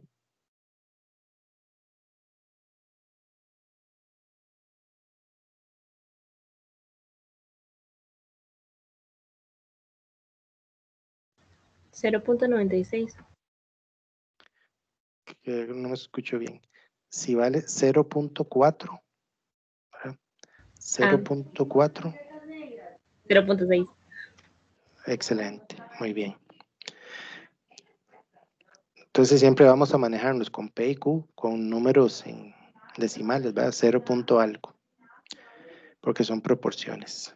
Y el resto es básicamente lo mismo, ¿verdad? La proporción de la población correspondiente a la característica en estudio o la proporción poblacional no correspondiente a la característica en estudio. El error deseado. Ahora sí, nos vamos al ejemplo 2. El ejemplo 2 dice, Sandra, ya que está ahí, animada conmigo aquí al pie del cañón, ¿qué dice el ejercicio? En la cuarta etapa de un proceso de producción se realiza una inspección donde un porcentaje del producto se envía a la segunda etapa para ser reprocesado. Se ha construido un modelo de simulación de todo el proceso y se desea estimar ese porcentaje. Los lotes que arriban al puesto de inspección son de 200 unidades. Se desea, para el cumplimiento de las especificaciones, que esa proporción sea de 1.6% o menos. ¿Cuál es el tamaño de la muestra requerido para estimar de manera certera la proporción de producto que debe ser reprocesado con un error no mayor al 0.8% y con un 95% de confianza? Gracias, Sandra. Tenemos el error por aquí, tenemos el nivel de confianza, por aquí, tenemos la proporción P por aquí, tenemos el lote o el tamaño de muestra por aquí. Entonces automáticamente decimos, mira, esto es fórmula de proporción, ¿verdad? Es una proporción con el tamaño de la población conocido. Lotes de 200 unidades. Entonces,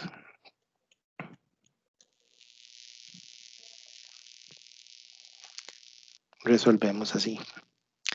Esto no hay duda, ¿verdad? Z de alfa medios, 0,05 entre 2, Z de 0,025, 1,96, todo esto está al cuadrado, 3.8, 384,16. El valor de P es en decimal, ¿verdad? El valor de P. El valor de Q es 1 menos P. 1 menos 0,016 es 0,0984. El error máximo permitido 0.08 y utilizamos la fórmula. En ese sentido vamos a responder lo siguiente: el tamaño de la muestra requerido para estimar la proporción de producto que debe ser reprocesado con un error no mayor a 0,8% y un 95% de confianza es de 166 estimaciones. Sandra, ¿cómo lo ve? Bien, profe. Ok. Sandra. haga de cuenta que este alfa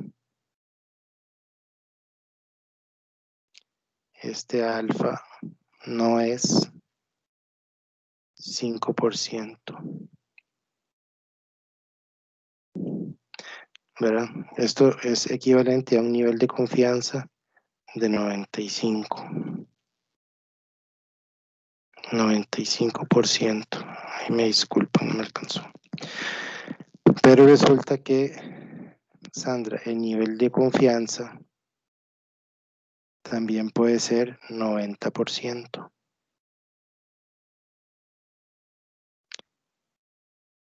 Sandra, ¿cuánto vale alfa aquí? 10%. 10%. Entonces acá, si nivel de confianza es 90 y alfa vale 10, alfa medios va a valer aquí 0, 0, ¿cuánto? 0,5. 0,5. Hay que irse a la tabla de la normal a buscar entonces el valor de Z en 0,5. O lo que podemos hacer también es venir a Excel.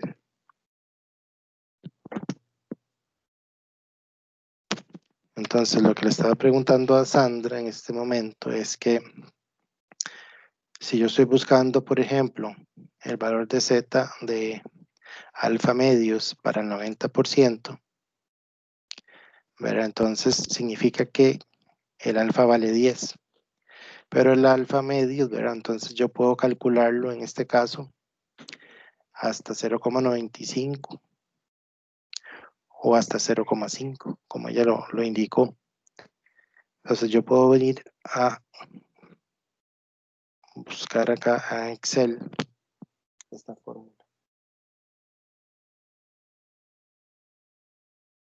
Darle aquí un comentario.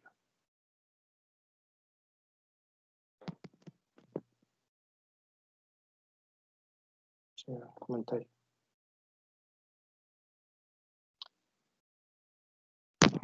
Ya no se ven como antes, que podía hacerlo más grande. Qué raro, porque no se puede ver más grande esto. Bueno, vamos a ver la fórmula entonces. Voy a hacerlo con zoom, tal vez. La lupa. No existe la lupa aquí.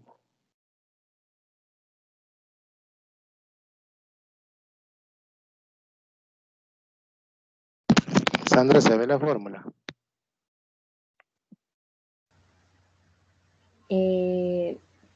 Sí. Resulta que el Excel mío está en inglés. Sin embargo, si ustedes lo tienen en español, la fórmula que aquí se llama la inversa de la normal estándar. ¿Verdad? Entonces, si en este momento están ahí en la computadora, la fórmula que están utilizando en Excel en español se llama la inversa de la normal estándar. Entonces, es como decirle, Excel, ayúdeme a buscar el valor que está en la tabla, ¿verdad? Porque no tengo el libro, tal vez a la mano, ¿verdad? No tengo el libro a la mano, entonces yo pongo, en este caso, ¿verdad? La inversa de la normal estándar hasta 0,95. Y entonces me dice que es 1,64. Si es en este caso el 95%, que este ejercicio ya lo hicimos, yo lo puedo sacar en 0,025 o lo puedo sacar en 0,975, ¿verdad? Cualquiera de los dos porque la curva es simétrica. Es 1,96. Si estamos usando un Z de 99%, entonces yo lo puedo sacar, ¿verdad? En 0,01, ¿verdad? 0,01 entre 2, ¿verdad? O lo puedo sacar acá en 0,995, que es 2,58. Entonces, con esto ustedes no tienen que ir a buscar la tabla al libro para encontrar estos valores. Entonces también quiero decirles que los ejercicios no siempre van a ser con 95%. Muy importante, entonces, ¿puedo quitar la pantalla ya? Sí, anotaron.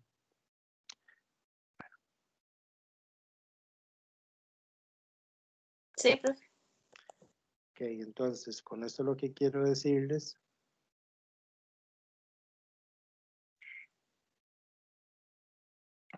es que no siempre los ejercicios de tamaño de muestra van a ser con 95% de confianza. ¿Por qué? Porque hemos hablado de que es muy caro a veces, ¿verdad? El número de muestras a tomar con 95% y dependiendo del porcentaje de error puede ser muy alto, muy costoso. Entonces, ¿qué tenemos que hacer? O bajar el porcentaje, perdón, o subir el porcentaje de error o bajar el tamaño de muestra. Ok, no sé si me estoy dando a entender un poco. Sandra, ¿sí? Sí, profe. Ok, de la misma manera,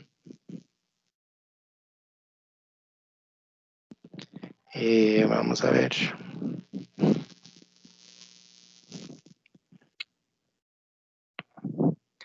Entonces, este es el tipo de ejercicios que nosotros podríamos encontrarnos en este momento, ¿verdad? ¿Cuánto es el tamaño de muestra? Entonces, antes de cerrar nuestra clase, vamos a pedirles que hagan un calculito ahí con una calculadora.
Calcula el tamaño de muestra para un estudio de muestreo del trabajo, donde la proporción de tiempo productivo inicial corresponde a 85%, con un porcentaje de error de 5% y un nivel de confianza del 95%.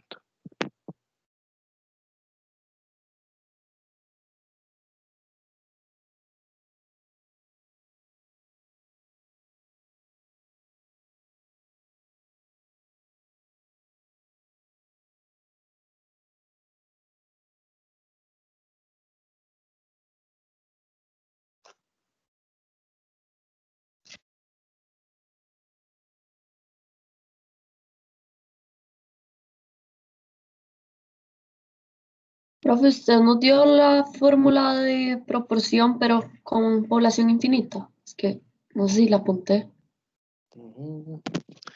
Veamos a ver por acá.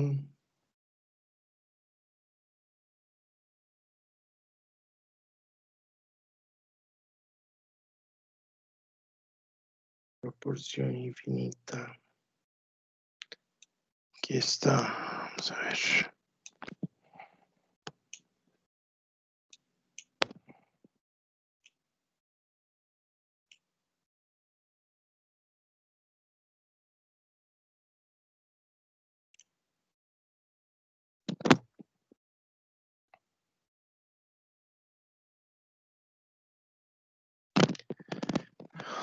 una proporción, población infinita.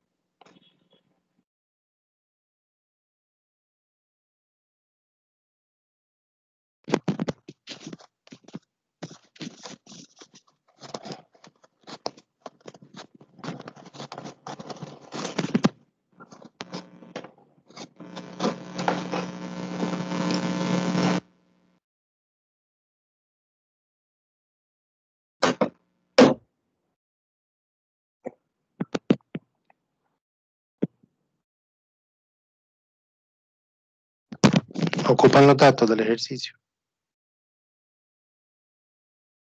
Sí, porfa.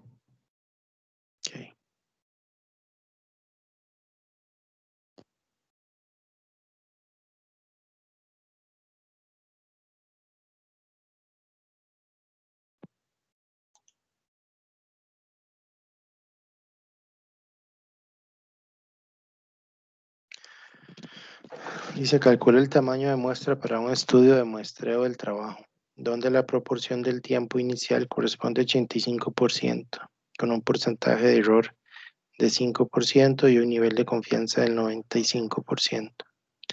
Entonces, ¿cuál es el error usual aquí? Y que es muy grave, que confundan el nivel de confianza con porcentaje de error. Eso es un error,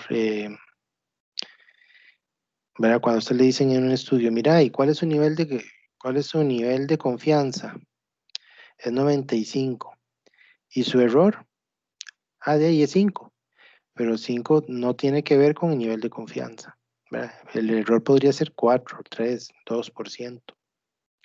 Entonces la gente asocia que el error es la diferencia del 95% al 100 y no es correcto. No es correcto. Entonces aquí tendríamos que... Entonces tenemos que n es igual, dice que es el z de alfa medios al cuadrado. Decimos que entonces era 1,96 al cuadrado por P. ¿Quién es P? 0,85 por Q. ¿Quién es Q? 1 menos P. 0,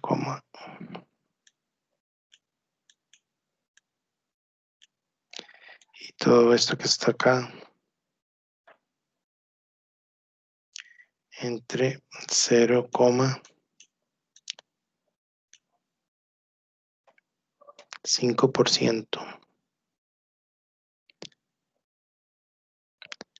0,05 al cuadrado aquí.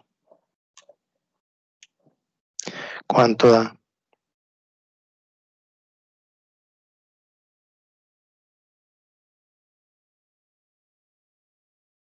196. Felicitaciones.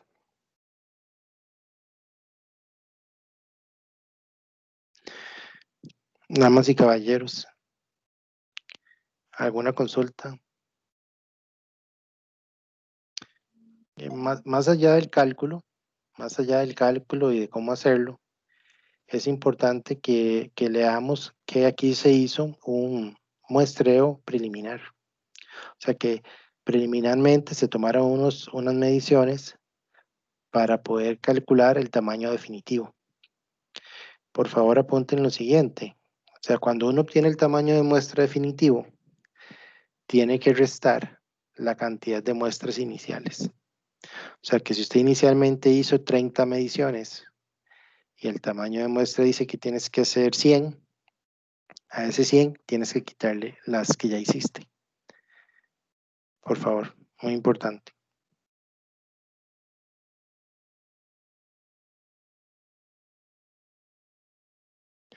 Ahora, no sé si recuerdan un poco la pregunta que me hicieron la semana anterior sobre cómo medir grupos de trabajo, ¿verdad? Entonces, un grupo de trabajo entonces no se mide con el cronómetro, sino que nosotros elaboramos un estudio de muestreo donde hacemos recorridos y con base a esos recorridos nosotros vamos anotando la frecuencia con la cual la gente está productiva versus la frecuencia con la que no está productiva. Es así como, por ejemplo, aquí en el ejercicio se obtuvo este 85%. Entonces, se observó a la gente trabajando, se hacían recorridos, se anotaba la frecuencia con la que ellos estaban trabajando o no trabajando, y con base en eso se pudo obtener este valor preliminar de P. ¿Verdad? Este valor de preliminar de P se obtuvo a partir de que se hicieron recorridos y se anotaron la frecuencia con la que la gente estaba trabajando. Y trabajando pueden ser varias actividades, ¿verdad? Trabajando podría ser estar empacando, podría ser estar recibiendo, podría ser estar, por ejemplo, ejecutando un trabajo con una máquina. Pero el otro porcentaje está acá, ¿verdad? Entonces equivale a que la persona no estaba en el lugar de trabajo, la persona estaba usando el celular para temas que no son de trabajo, la persona estaba de repente conversando cuando no había que conversar. Entonces, eso es la diferencia entre P y Q cuando se trabaja acá en muestreo de trabajo. Vamos a continuar hablando la próxima semana sobre cómo hacer un estudio de muestreo, otros detalles, no solamente lo relacionado con cómo calcular el tamaño de la muestra. Hasta este momento, antes de cerrar, quisiera consultarles si hay alguna consulta sobre el tema de las muestras, los tamaños de muestra. Profe, a mí no me quedó claro lo último que usted había dicho de que cuando uno tiene un tamaño de muestra definitivo se le tiene que restar el preliminar. En este caso, habría que restarle ese 85% que se hizo preliminarmente o no, o SN o no sé. Resulta que el ejercicio, no, digamos, no nos dice que cuántas muestras, vamos a ver cuál fue la frecuencia, ¿verdad? ¿verdad? ¿Cuántos recorridos hicimos? ¿Verdad? ¿Cuántas observaciones? Aquí dice que inicialmente un 85% dio productivo y un 15% no, ¿verdad? Entonces la pregunta aquí que tal vez falta es cuántas observaciones se hicieron preliminarmente. Ve que el ejercicio no lo dice, ¿verdad? Entonces lo que estoy diciendo es que si estos son resultados, por ejemplo, de que se hicieron 30 mediciones iniciales, ¿verdad? Y el resultado del tamaño de muestra es 1.96, entonces a este 1.96 había que restarle las 30 que ya se hicieron. ¿Sí me di a entender? Sí, y ahora sí. Muchas gracias. Claro, perfecto. Entonces, ustedes dicen, profe, pero pudieron haber sido 30 o 20 o 15, ¿verdad? Muchas veces eso va a depender de la capacidad real que tengamos para hacer tiempos, ¿verdad? Va a depender de cuán fácil es hacerlos. Por ejemplo, ¿dónde es muy sencillo hacerlos? Yo pensaría que es muy sencillo hacerlo en una gasolinera. En una gasolinera, por lo general los chavalos ahí siempre están, ¿verdad? A menos que estén en descanso, tienen que estar pues ahí, ¿no? Cargando gasolina o haciendo alguna actividad relacionada con el trabajo. Entonces no sería complicado, digamos, que ustedes hagan unas muestras cada 10 minutos, ¿verdad? Entonces van acumulando una cantidad de muestras, ahí podrían gastar ustedes un día, ¿verdad? Entonces ya de ese primer día ustedes obtienen un resultado. Digamos, si toman muestras cada 10 minutos y digamos toman 8 horas, ¿cuántas muestras toman en una hora, verdad? Entonces ya de un día de muestreo pueden sacar una cantidad importante preliminar. Esa cantidad preliminar la meten acá en la fórmula, ¿verdad? Los resultados. Y entonces del tamaño de muestra definitivo tienen que restar las muestras que se tomaron el primer día. Entonces es importante.